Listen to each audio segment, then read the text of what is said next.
선금요일 예배에 오신 여러분들을 진심으로 환영하고 축복합니다. 오늘 말씀을 이렇게 정했습니다. 미련해 보이는 하나님의 능력, 십자가라는 제목으로 십자가에 대한 말씀을 나누려고 합니다.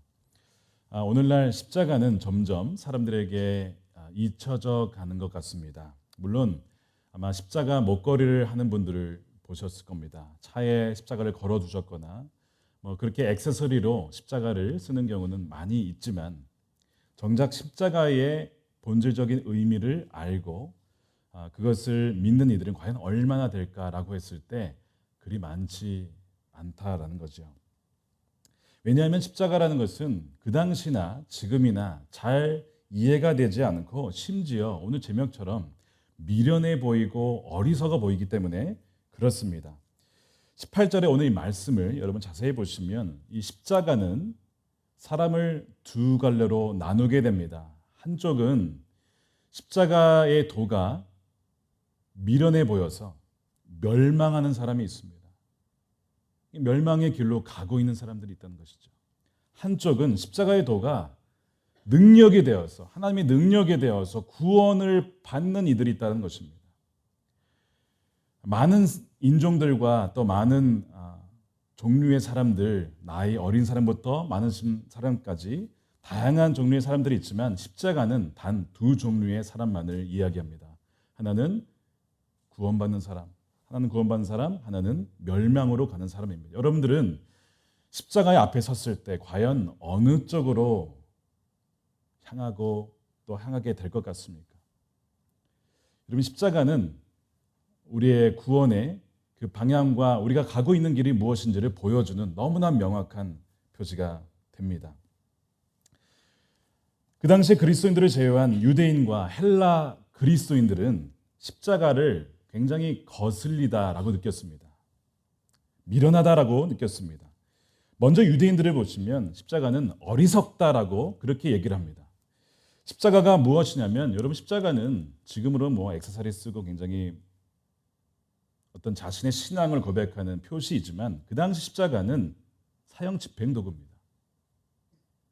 로마 사람들이 십자가형을 당한 사람을 죽일 때에는 채찍에다가 뼈가루를 집어넣어서 그걸로 채찍질을 합니다. 그러면 살점이 다 뜯어져 나가요.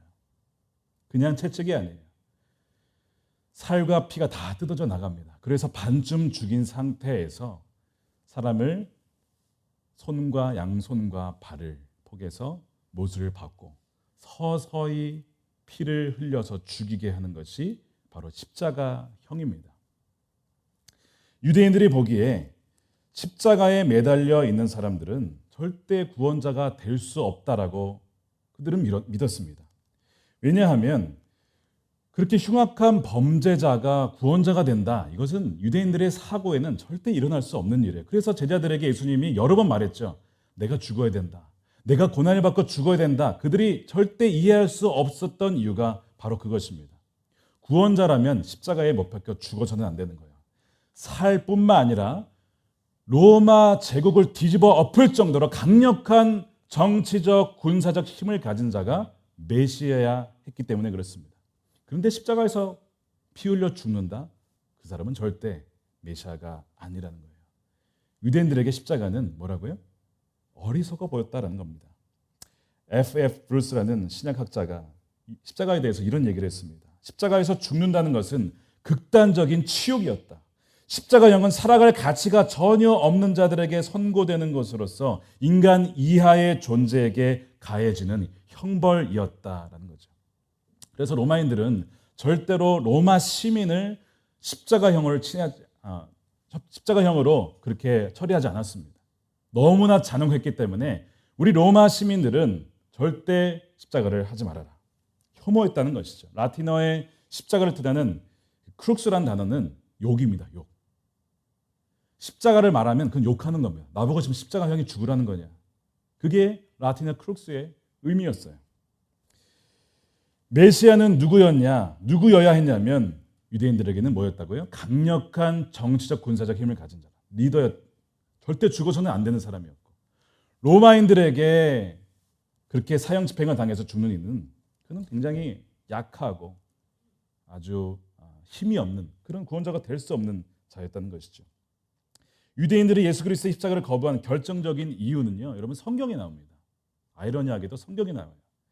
신명기 21장 22절, 23절에 보면 이렇게 되어 있습니다. 십자가에 매달려 죽은 자는 하나님의 저주 아래에 있는 사람이다. 자, 그래서 한번 같이 읽어볼까요? 시작. 사람이 만일 죽을 죄를 범함으로 너가 그를 죽여서 나무 위에 달거든 그 시체를 나무 위에 밤새도록 두지 말고 그날에 장사해서 내 하나님 여호와께서 너에게 기업으로 주신 땅을 더럽히지 말아라. 나무에 달린 자는 하나님께 저주를 받았습니다. 이 말씀 때문에 그래요. 이 말씀 때문에 유대인들이 보기에 십자가에, 즉 나무에 매달려서 죽어가는 그 예수님은 뭘로 보이는 거예요? 저주를 받은 사람. 하나님으로부터 저주를 받아 죽은 자로 보여진 겁니다. 그렇기 때문에 유대인들에게는 십자가에 달린 예수를 믿을 수가 없었던 것이죠. 예수님이 왜 성 바깥에서 십자가형을 당하셨냐면 십자가형은 나무에 달린 자는 저주받은 자이기 때문에 성 안에서 죽어서는 안 됩니다. 그것은 성 전체를 다 오염시키고 부정하게 만드는 일이었다고 믿었어요. 그래서 성 밖에서 십자가형을 했던 것입니다. 그러니 누가 유대인들 중에 나무에 못 박힌 예수님을 구원자라고 믿을 수가 있었겠습니까? 십자가는요, 여러분 어리석은 일이었고 미련해 보이는 일이었습니다. 말도 안 되는 일이었어요. 23절에 보면 이방인들에게는 십자가가 미련한 것이다. 헬라인들을 가리킵니다. 헬라인들은 어떤 특징이 갖고 있냐면 굉장히 이 지식과 지혜를 추구했던 사람이에요. 이해가 되어져야 되고 또한 증거가 필요했습니다. 그들이 보기에 십자가라는 끔찍한 이 형벌에 죽어가는 이 자는 이 범죄자입니다. 이 범죄자에게 무슨 지혜가 있겠느냐. 더 나아가서 한 사람이 죽었다 해서 어떻게 인류 전체가 구원을 받을 수가 있느냐. 이건 말이 안 되지 않느냐. 그래서 헬라인들은 그것을 미련하다고 보았습니다. 미련하다고 믿지 않았어요. 그들은 굉장히 탁월한 지성을 추구했습니다. 소크라테스, 아리스토텔레스 그런 사람들을 배출한 나라이기 때문에 사형수에게 무슨 지혜가 있겠냐. 받아들이지 않았던 것이죠. 그 당시 사람들은 이렇게 십자가를 믿지 않았습니다. 받아들일 수가 없었어요. 자, 그러면 오늘날 우리 현대인들은 받아들일까요? 현대인들에게도 십자가는 별로 매력적이지 않고 굉장히 미련해 보이는 주제입니다. 먼저 로마인들이나 헬라인들처럼 현대인들도요, 약한 것을 싫어합니다. 그렇죠? 여러분 약한 거 좋아하시는 분 계십니까? 아무도 없을 거예요. 강한 거 좋아하죠. 이기는 거 좋아하죠. 이긴 팀을 좋아하지 진 팀 좋아하는 사람 거의 없습니다. 현대인들은 이 누가 죽었다, 약하다 주목하지 않아요. 여러분 어느 스테이트에서 누군가가 사형수가 죽었다 주목하십니까? 거기에 관심 갖는 사람이 있어요? 로마의 한 어떤 형틀로 죽어가는 유대인을 누가 주목하겠냐고요. 현대인들도 뭐 누가 죽었다, 약하다 이러면 별로 매력적이지가 않습니다. 주목하지 않아요. 1등만 기약하는 세상이기 때문에 루저는 잊혀지기 마련이죠. 이것이 이 세상이에요. 그러니 십자가는 굉장히 미련해 보이고 어리석어 보이고 약해 보이는 것입니다. 현대인들에게 왜 십자가가 또한 거리낄까요? 이런 것도 있어요. 십자가가 우리의 죄 때문에 예수님이 대신 죽으신 것이다 라고 하면 현대인들은 거부하는 경향이 있습니다. 여러분 잘 생각해 보십시오. 왜냐하면 굉장히 폭력적이고 잔인하게 보이는 하나님의 어떤 그 성품이 떠올라서 그렇습니다. 아니 사랑의 하나님이 그냥 죄를 용서하면 되지 꼭 누군가가 저렇게 잔인하게 죽어야 되냐. 하나님 그냥 용서하시면 되는 거 아니냐. 아니 사랑의 하나님이 어떻게 그렇게 잔인하게 사람을 죽일 수가 있고 심판한다 그런 얘기를 하실 수가 있는가. 성경에서 하나님이 뭔가 진노하셨다, 분노하셨다 이런 표현을 볼 때마다 굉장히 당황스러워합니다. 하나님은 그런 분이 아니야. 그런 구절을 볼 때마다 그냥 넘겨요. 예수님이 뭔가 누군가 향하여서 좀 강한 얘기를 하시면 우리 예수님이 왜 이러시? 피해갑니다. 당혹스럽거든요. 어떻게 예수님이 이럴 수가 있지? 현대인은 하나님이 화를 내신다. 예수님이 화를 내신다. 혹은 예수님이 어떤 하나님이 형벌을 받아서 대신 죽으신다. 잘 받아들여지지 않는 겁니다. 왜냐하면 우리 현대인들은요. 하나님은 사랑이시다라는 문구만 기억하고 싶어하는 경향이 있어요. 좋은 점만 어떤 우리가 보기에 좀 매력적으로 보이는 법만 기억하고 싶은 그런 경향이 있기 때문에 그렇습니다. 그래서 심지어 신학자들조차도 이 어떤 하나님이 인간들의 죄를 대신해서 예수님께 다 그거를 쏟아 부었다라고 하는 이 개념을, 십자가의 개념을 보면 굉장히 당황스러워하면서 이것을 서서히 바꾸기 시작했습니다. 예를 들어서 십자가의 그리스도는 죄인이 마땅히 받아야 할 죽음을 대신 받는 대속자, 구원자로서의 개념보다는 그냥 세상의 고난을 함께하는 희생자, 빅팀으로 생각합니다. 그냥 그 빅팀이라는 거예요. 그 예수님도 그냥 로마와 압제에 그냥 희생당한 희생양이라는, 얼마나 불쌍하냐.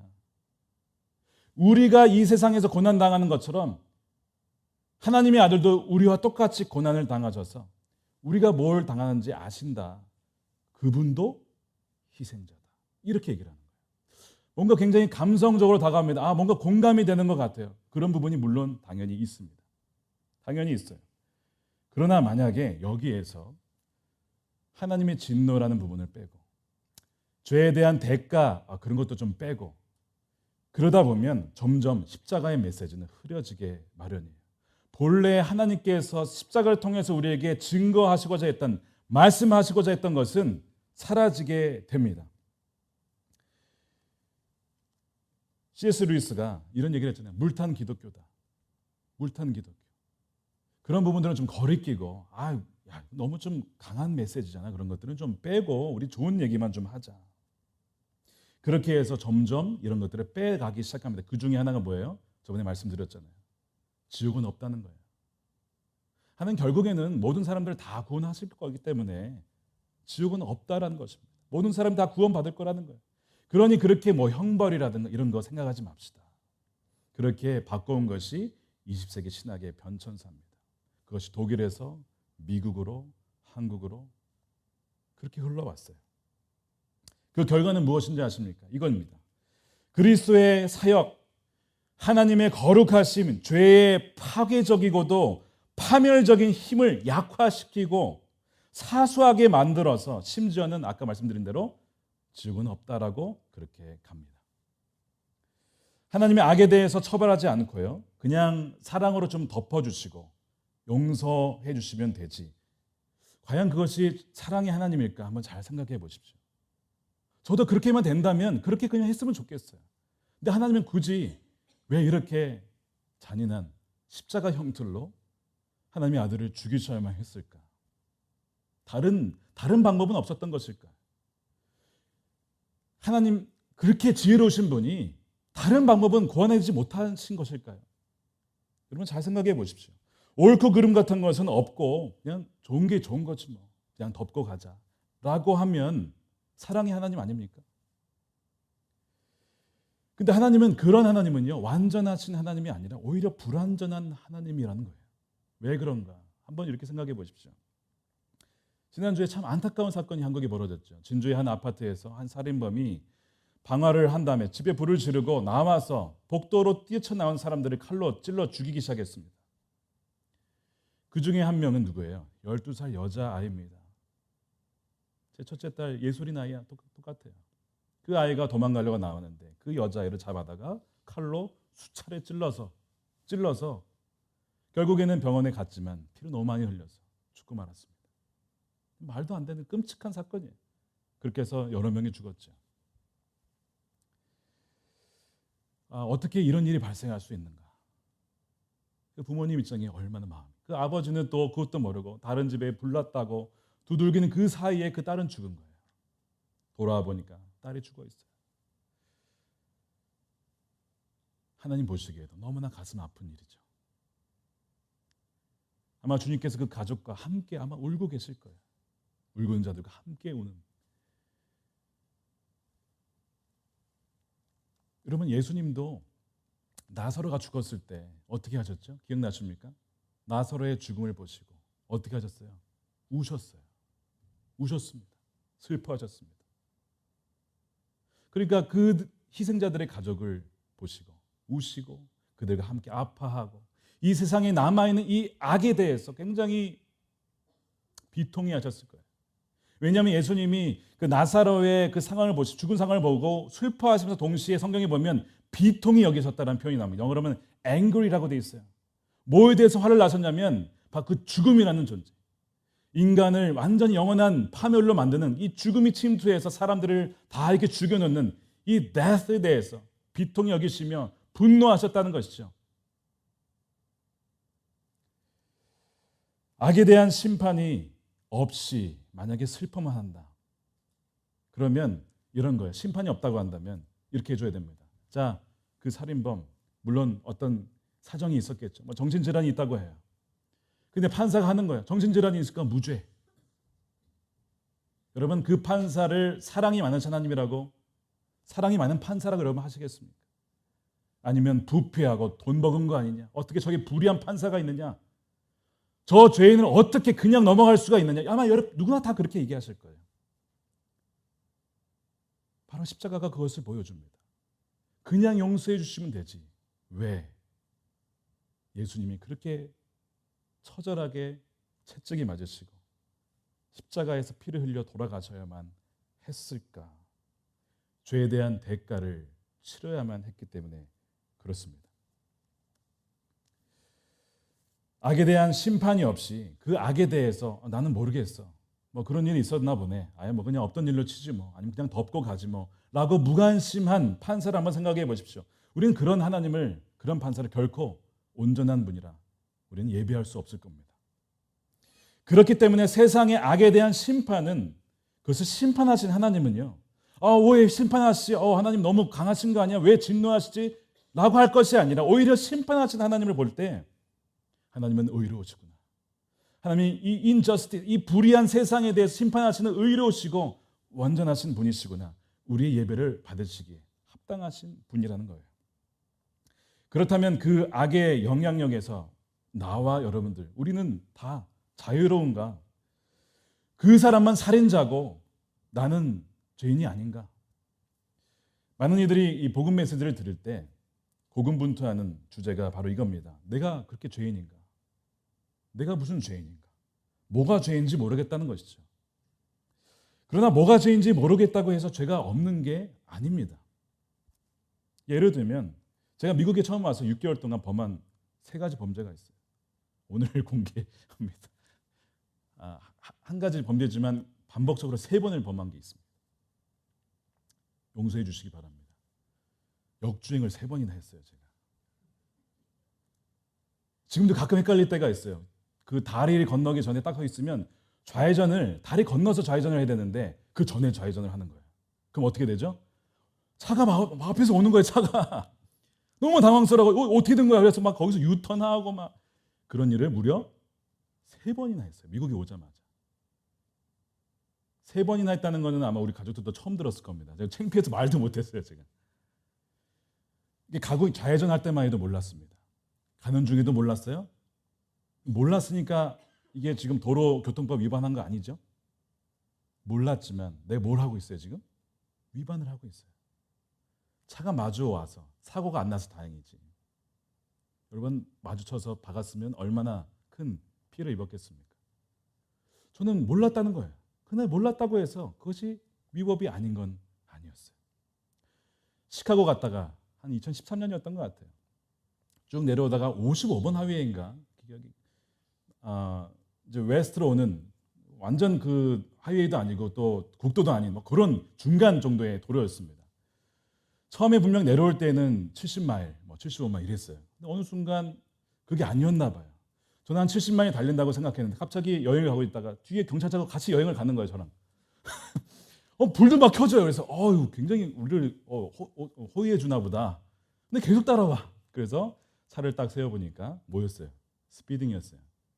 70마일이 좀 넘었는데 원래 거기는 60마일이었다는 거예요. 그래서 뭐 어떻게 60마일일 수가 있지? 분명히 아까 올 때는 70마일이 넘었는데 어느 순간 바뀌어버린 거죠. 몰랐어요, 제가. 제가 그랬습니다. 제가 여기 처음 와봤고요. 몰랐습니다. 근데 뭐라는 줄 알아요? 그래도 어쩔 수가 없대. 티켓을 끊어주는 거예요. 135불인가 그랬어요. 타격이 너무 컸습니다. 제가 그때 깨달은 게 뭐냐면 내가 모른다고 해서 법이 없는 게 아니다. 법이 없는 게 아니라는 거. 여러분 많은 경험이 있으실 겁니다. 저 몰랐는데요. 그렇다고 해서 피해갈 수 있는 게 아니에요. 그러면 법을 알아야 되잖아요. 여러분, 하나님 보시기에 무엇이 죄인가 어디 나와 있어요? 성경에 나와 있어요. 내가 모른다고 해서 내가 범죄하지 않고 있는 게 아닙니다. 성경에서 무엇이 죄인지를 보여주고 있습니다. 성경에 보면 하나님을 비유를 이렇게 들었어요. 내가 왕이다. 그리고 너는 백성이야. 그런데 그 백성이 어떻게 했다고요? 반역했다는 거예요. 하나님께, 왕이신 하나님께 반역했다는 것이죠. 하지 말라 혹은 하라는 것을 하지 않고 하지 말라는 것을 하고, 그리고 그 왕의 자리에 내가 앉아서 나도 하나님처럼 해봐야지, 나도 하나님같이 되어야지, 왕위를 찬탈하는 반역을 행했다는 겁니다. 또 비유가 뭐죠? 하나님은 우리의 신랑이고 우리는 신부라는 거예요. 우린 부부라는 겁니다. 근데 성경은 뭐라 그래요? 우리가 간음했대요. 우리가 다른 배우자를 넘봤다는 겁니다. 언제 넘봤다는 거예요? 하나님을 제끼고 하나님보다 다른 것을 더 사랑했다는 거예요. 돈을 사랑하고 명예를 사랑하고 파워를 사랑하고 간음한 거예요. 배우자를 놔두고 간음했다는 겁니다. 또 뭡니까? 성경에서 하나님은 우리에게 주인이 되십니다. 내가 너의 마스터다, 주인이다. 우린 종이라는 것이죠. 주인이 우리에게 맡겨준 일이 있어요. 사명이 있습니다. 내가 너희에게 재산도 주고 생명도 주고 너에게 일도 맡겨줬어. 내가 돌아올 거야. 근데 그 종이 어떻게 해요? 게을러요. 주님의 뜻이 무엇인지 몰라요. 내 마음대로 그거를 흥청망청 써요. 심지어는 그것을 땅에 묻어두기도 해요. 나중에 돌아와서 주인이 뭐라고 하면 이 악하고 게으른 종아. 전 주인이 굉장히 마음이 굳으신 분, 딱딱한 분인 줄 알았습니다. 엄격한 분인 줄 알았습니다. 혼날까 봐 그랬습니다. 게으른 종아, 책망하십니다. 그게 죄라는 것입니다. 우리의 인생은 내가 마음대로 하고 싶은 대로 사는 것, 나에게 주어진 싱악과 인생이 내 것이 아니라는 거죠. 근데 내 것인 양 마음대로 살아갈 때 그것은 성경에서 죄라고 얘기합니다. 그것이 죄라는 거예요. 내가 몰랐다고 해서 죄가 아닌 것이 아닌 겁니다. 그렇다면 성경은 하나님에 대한 반역과 의도적인 불순종, 간음의 죄값이 어느 정도 된다고 보셨을까요? 여러분 혹시 생각해 본 적 있으십니까? 아까 스피딩은 한 130불, 135불. 지난주에 낙태에 대한 얘기를 잠깐 말씀드렸어요. 캔자스에서 불법적으로 낙태를 하게 되면 2,500불의 벌금을 하게 되어 있습니다. 유아 살인치고는 그렇게 큰 건 아니죠. 그 죄마다 가격이 있어요. 그렇다면 우리가 하나님께 대한 반역한 거, 불순종한 거, 우리가 간음한 거, 거기에 대한 죄값은 과연 얼마일까? 돈으로 환산한 것을 예수님이 말씀하신 적이 있습니다. 얼마죠? 한 번은 비유를 들었어요. 예수님께서 천국의 비유를 드시면서 천국에 들어가려면 어떤 종이 그 종이 진 빚을 해결해야 되는데 그 빚이 1만 달란트였다 했습니다. 그래서 주인이 그 종의 빚을 해결해 주었어요. 탕감했다. forgive 해준 거죠. debt을 그냥 forgive 해준 거예요. 완전히 없애줬어요. 근데 그 1만 달란트가 과연 얼마냐라는 거예요. 얼마냐. 필립 마세이라는 캘리포니아의 크로웰 경영대학이 있습니다. 비즈니스 스쿨의 교수님이신데 이분이 계산을 해봤어요. 2010년 기준입니다. 그러니까 벌써 한 9년 전이죠. 캘리포니아 미니멈 웨이지가 그 당시에 8불이었답니다.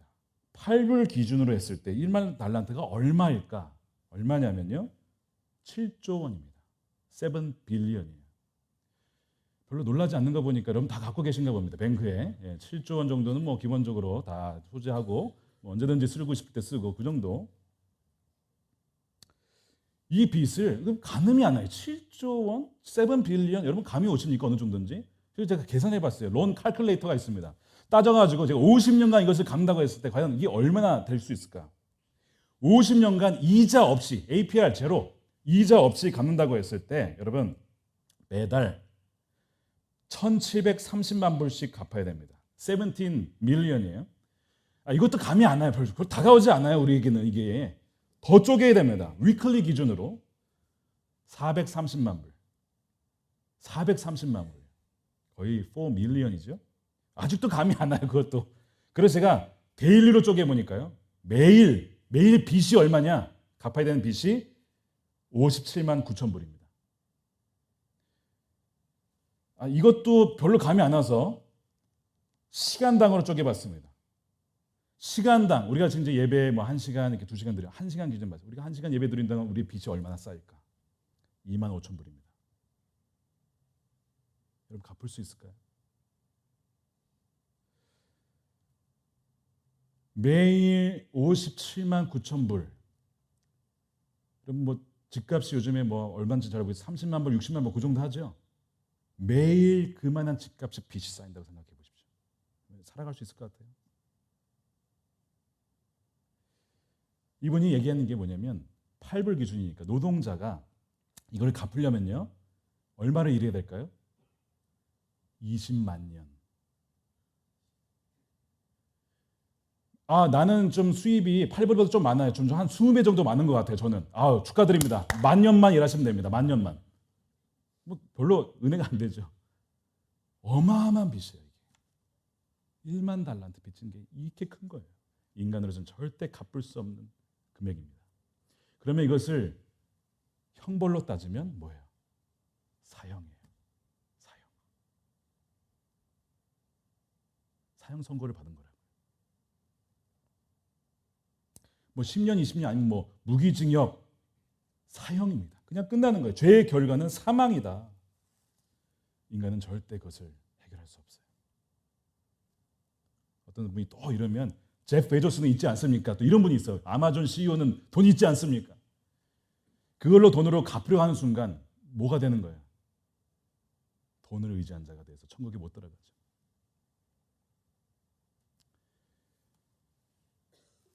죽음으로써만 이 죄값을 치를 수가 있다는데 그럼 죽어야 된다는 얘기잖아요. 어떻게 되죠 그러면? 누가 이 사형의 판결을 피할 수가 있는가? 아무도 없다. 아무도 없다. 내가 죄인인 줄 몰랐습니다. 그게 통하지가 않는 거예요. 그게 경찰 앞에서 저 여기 처음 와봤는데요. 저 몰랐다고 저는 소용이 없어요. 바로 그냥 끊어지는 거예요. 불순종과 반역과 내 마음대로 사는 일, 그게 반역자요, 죄인이라는 것입니다. 아무도 스스로 해결할 수 있는 사람은 없습니다. 그러나 하나님이 지혜를 내셨어요. 이 세상의 통치자들은 단 한 명도 알 수 없었던, 아무리 뛰어난 인간이라도 역사상 아무도 발견할 수 없었던 지혜가 있었는데 그것이 십자가였다는 겁니다. 하나님 자신이 인간이 되어서 대신 그 죄값을 치르는 거예요. 그 어마어마한 빚을 대신 치르는 것입니다. 인간 중에 누구도 이 죄값을 치를 수 있는 자가 없기 때문에 하나님이 친히 인간의 몸을 입고 오셨다는 것이죠. 왜 그럴까요? 우리를 너무나 사랑하시기 때문에 그래요. 여러분들은 너무나 사랑하셔서 주님이 오셔야만 했던 겁니다. 하나님이 세상을, 여러분을 이처럼 사랑하사 어떻게 해요? 오셔서 죽으시기까지. 그 빚 내가 대신 해결해 줄게. 너의 그 사형 내가 대신 받을게. 이처럼 사랑하사 독생자를 주셨으니 이는 저를 믿는 자마다 어떻게 된다고요? 멸망하지 않게 하려 함이라. 똑같은 얘기가 나와요. 십자가의 도가 미련한 자들에게는 그것이 참 미련해 보인다라는 멸망의 길로 가지만 그것을 믿는 이들에게는 구원을 받는 하나님의 지혜요 능력이 된다는 것입니다. 믿으십니까? 여러분, 이 십자가는 플랜, 하나님께서 인간을 어떻게 구원해야지 플랜 A를 해보고 B를 해보고 C를 해보고 하다가 다 안 되다가 마지막에 플랜 Z, 그때 와서 한 게 아니라 성경이 뭐라고 했냐면 이미 태초부터 하나님이 영원한 계획 가운데 세우신 것이 십자가라고 분명히 말씀합니다. 구약 성경부터 계속 십자가가 나와요. 창세기 22장에 보십시오. 아브라함이 아들 이삭을 바치려고 하는데 하나님이 어떻게 하셨어요? 양을 예비해 두셨어요. 출애굽기에서 이스라엘 백성들을 위해서 뭐라고 하셨습니까? 양을 잡아다가 피를 바르면 그 죽음의 사자가 너희를 건너갈 거야. 패스 오버 할 거야. 거기서 이미 십자가가 나왔죠. 레위기범은 엄청 나옵니다. 죄인들이 나와요. 그러면 동물을 끌고 나옵니다. 꼭 해야 되는 일이 있어요. 그 동물의 머리에 안수를 해야 됩니다. 이게 무슨 의미예요? 나의 죄를 이 동물에게 넘깁니다. 그래서 이 동물이 죽으면 나 대신 죽는 것이고 내가 받아야 될 사형 판결을 이 동물이 대신 받는 겁니다 라고 하나님이 그렇게 여겨 주시겠다라는 것이죠. 그게 레위기 말씀이에요. 우리는 그 양을 볼 때마다 누구를 떠올리는 겁니까? 십자가에서 죽으신 예수님. 우리 죄를 대신 가져가셔서 피 흘리신 주님, 우리 주님을 보게 되는 거예요. 결정적으로 이사야 53장에 이런 말씀이 나옵니다. 함께 읽어보겠습니다. 시작. 그가 찔림은 우리의 허물 때문이요 그가 상함은 우리의 죄악 때문이라. 그가 징계를 받음으로 우리는 평화를 누리고 그가 채찍에 맞음으로 우리는 남을 받았도다. 우리는 다 양 같아서 그릇 행하여 각기 제 길로 갔거늘 여호와께서 우리 모두의 죄악을 그에게 담당시키셨도다. 말씀 잘 보십시오. 우리 일부의 죄악을 담당했습니까? 일부 소수 사람들의 죄만 담당했습니까? 그렇지 않아요. 우리 모두의 죄악을 그에게만 담당시키셨다라는 거예요. 그래서 그가 가시면류관에 찔리고 못에 찔리고 채찍에 맞음으로 우리가 맞아야 될 채찍과 우리가 찔려야 될 가시를 대신 맞으심으로 주님이 우리를 구원하신 거예요. 그래서 그분은 저주받은 자만 달린다라는 나무에 매달리셔야만 했던 겁니다. 우리 모두의 죄악을 그가 다 받아서 저주받은 자로 죽어야만 했기 때문에 그래요. 그 사실은 주님이 달리신 그 십자가를 보면 거기에 누가 달려 있는 거예요? 저와 여러분이. 저와 여러분이 거기에 달려 있는 겁니다. 본래. 근데 주님이 대신 우리 대신해서 달리신 거예요. 바울은 이렇게 고백했어요. 내가 그리스도와 함께 십자가에 못 박혔나니.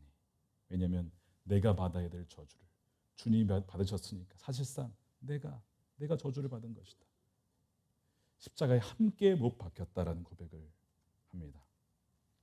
그래서 초대교회 그리스도인들은 십자가를 나무라고 표현했어요. 왜냐하면 아까 말씀드린 신명기 말씀을 떠올리게 하기 위해서. 나무라고 하면 뭐라고요? 저주받은 자만 매달리는 곳이다. 나무라고 하면 유대인들에게는 저주받은 자만 매달리는 곳이다라는 생각을 합니다. 그래서 베드로도 바울도 사도행전에서 메시지를 보십시오. 십자가라는 표현보다는 무슨 표현을 더 많이 쓰냐면 나무라는 표현을 더 많이 써요. 사도행전 5장 37절 너희가 나무에 달아 죽인 예수를. 그 나무는 뭐라고요? 저주받은 자만 매달린다라고요. 그 저주는 원래 누구에게 쏟아진 거였다고요? 우리들에게. 나무에 달아 죽인 예수를 우리 조상의 하나님이 살리시고. 사도행전 10장 39절입니다. 우리는 유대인의 땅과 예루살렘에서 그가 행하신 모든 일의 증인이라. 그들이 나무에 달아 죽였으나. 그렇죠? 계속 나무란 표현 쓰잖아요. 바울은 어떤가? 이게 베드로였다면 바울은 어떻게 하냐면 사도행전 13장입니다. 예루살렘에 사는 자들과 그들 관리들이 예수와 안식일마다 외우는 바 선지자들의 말을 알지 못함으로 예수를 정죄하여 선지자들의 말을 응하게 하였도다. 죽일 죄를 하나도 찾지 못하였으나 죄가 없었어요. 빌라도에게 죽여달라 하였으니 성경에 그를 가르쳐 기록한 말씀을 다 응하게 한 것이라. 후에 나무에서 내려다가 또 역시 나무란 표현 쓰잖아요. 우리가 받아야 할 죄값을 전부 그분이 나무에서 받으시고 죽으셨다는 거예요. 저주를 받아야 할 정도로 죄값이 그만큼 컸다는 겁니다. 우리의 죄가 얼마나 크다고요? 135불? 2,500불? 그 저주는 감히 돈으로 계산하기도 어려워요. 저주를 받으면 어떻게 되죠? 하나님도 그를 외면합니다. 그래서 십자가에서 예수님이 외칩니다. 어찌하여 나를 버리셨나이까. 하나님과의 단절. 죄인은 완전히 하나님과의 임재 가운데 갈 수가 없죠. 단절이 된 거. 하나님도 그 아들의 고개를 돌리신 겁니다. 왜요? 우리의 죄를, 우리의 저주를 다 받으셨기 때문에 그렇습니다. 만일 예수님이 이렇게 그냥 죽고 끝났다라면 유대인의 말이 맞습니다. 그 죽은 자가 무슨 능력이 있냐? 그 죄값을 받아서 죽은 거 아니냐? 헬라인들의 말도 맞아요. 사형수 아니냐 그냥. 무슨 능력이 있냐? 무슨 지혜가 그에게 있느냐? 근데 바울은 십자가만을 자랑한다고 했잖아요. 나는 다른 것 아니라 나는 십자가만 자랑할 것이다. 왜냐하면 십자가가 하나님의 능력임을 깨달았어요. 어떻게 알았습니까?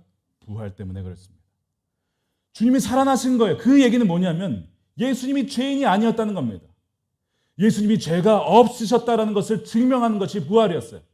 그리고 예수님이 죽으신 그 사건은 우리의 죄를 처리하셨어요. 우리의 죄도 처리하시고 주님도 살아나시고 주님도 죄인이 아니셨다는 거죠. 증명이 되어진. 기가 막힌 하나님의 방식이 절대 인간으로서 생각해낼 수 없는 하나님의 지혜구나. 사도 바울이 난 평생 십자가만을 자랑할 것이다 라고 고백합니다. 바로 부활 때문에 그래요. 여러분, 이 십자가의 말씀이 여러분들에게도 능력이 되십니까? 아니면 여러분들은 이것이 미련해 보여서 그리하여서 멸망의 길로 가십니까? 저는 바라기를 여러분 모두가 이 십자가의 능력이 깨달아지기를 주님의 이름으로 축원합니다. 24절에 부르심을 받은 이들에게는 십자가와 그리스도는 하나님의 능력이 된다고 했습니다. 7조 원이나 넘는 빚을 용서받고 사형이라는 죄값을 용서받고 우리를 영원한 하나님 나라의 백성으로 만드시는 그것이 바로 십자가에 있다는 것이, 그것이 능력이라는 겁니다.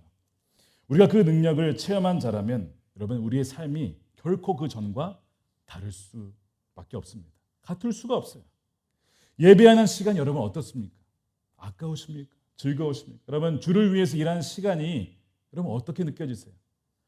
내가 그 시간에 딴 거 하면 더 많이 뭔가를 할 텐데, 근데 그 한 시간이 얼마라고요? 약간 감히 값으로 계산할 수 없지만 그 한 시간이 25,000불. 우리의 그 빚을 탕감해 주신 분이 바로 주님이시고 그 많은 값으로 매길 수 없는 은혜를 우리가 입은 겁니다. 사랑하는 여러분, 우리가 주님은 우리를 사랑하셔서 기꺼이 십자가를 지셨습니다. 그리고 저주를 받는 그 자리에서 그를 피하지 않으셨어요. 사실 주님은 이런 얘기를 하셨죠.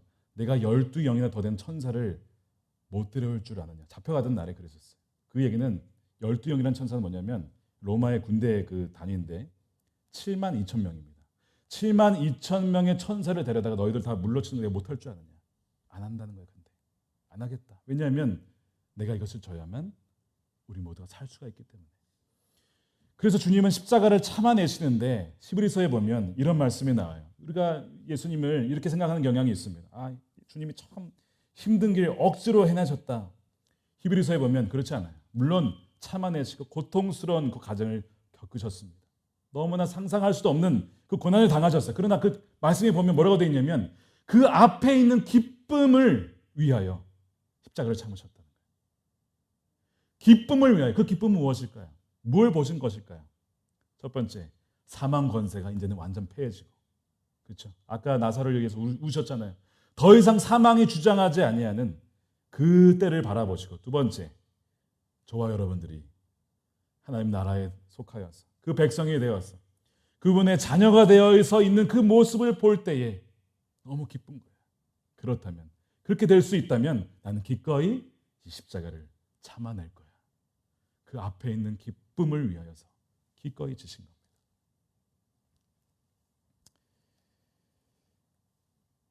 우리가 해결할 수 없는 빛에서 자양을 누리고 죽을 날만 기다리는 사형수와 같은 우리의 그런 형편에서 주님은 그 기쁨을 위하여서 십자가를 참아내시고 우리에게 그 생명을 주신 겁니다.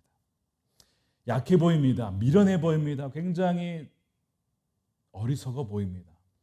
그러나 십자가는요, 우리를 하나님과 하나 되게 하고 우리에게 주어진 사망 권세, 비록 우리가 육신으로는 죽지만 그러나 영원히 죽지 아니하는 그 영원한 생명을 얻게 하는 하나님의 능력이 되는 줄 여러분 믿으시기 바랍니다.